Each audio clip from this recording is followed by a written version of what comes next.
Originally, Kampala City was anchored on 7 hills of Lubaga, Kibuli, Mengo, Kasubi, Old Kampala, Namirembe, Nakasero, and Nsambya.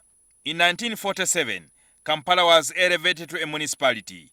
Since then, Kampala has grown beyond its original boundaries to cover areas of Bwaise, Kawempe, Mpererwe, Nakawa, Ntinda, Bugolobi, Busega, Ndeba, among others.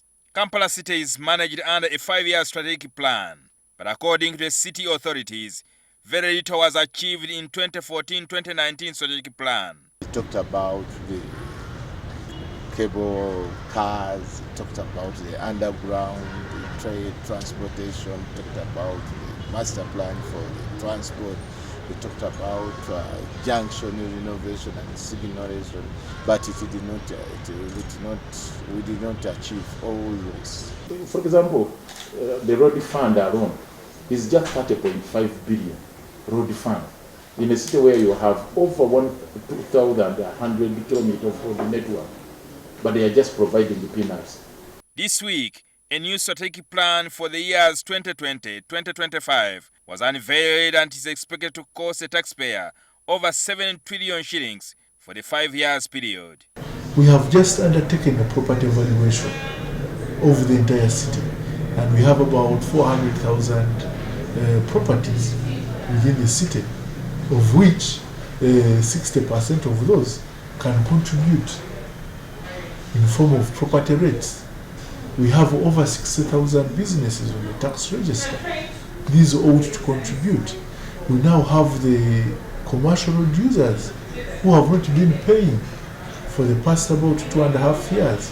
What needs now to be done is massive investment in the transformation of Kampala.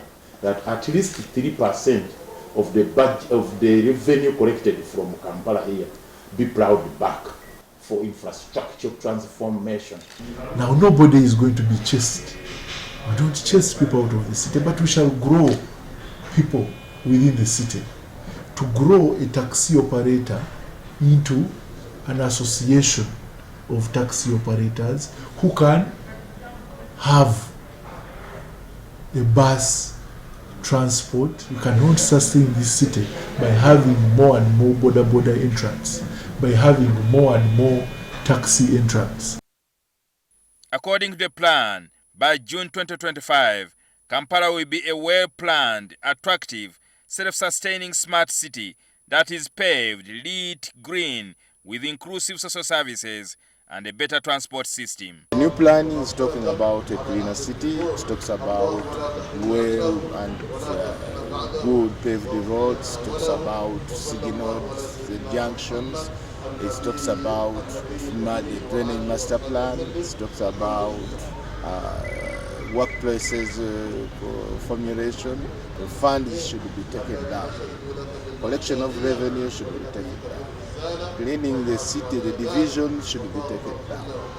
The plan also envisages improving the lives of disadvantaged groups, including women and children, in the city markets. To have decent workspaces, such that this woman in the market has, when they go with their child, they have a nursery, a space where this child can study. There is child care. However, the city spokesperson says the old plan has not been trashed. Jjingo Francis, NTV.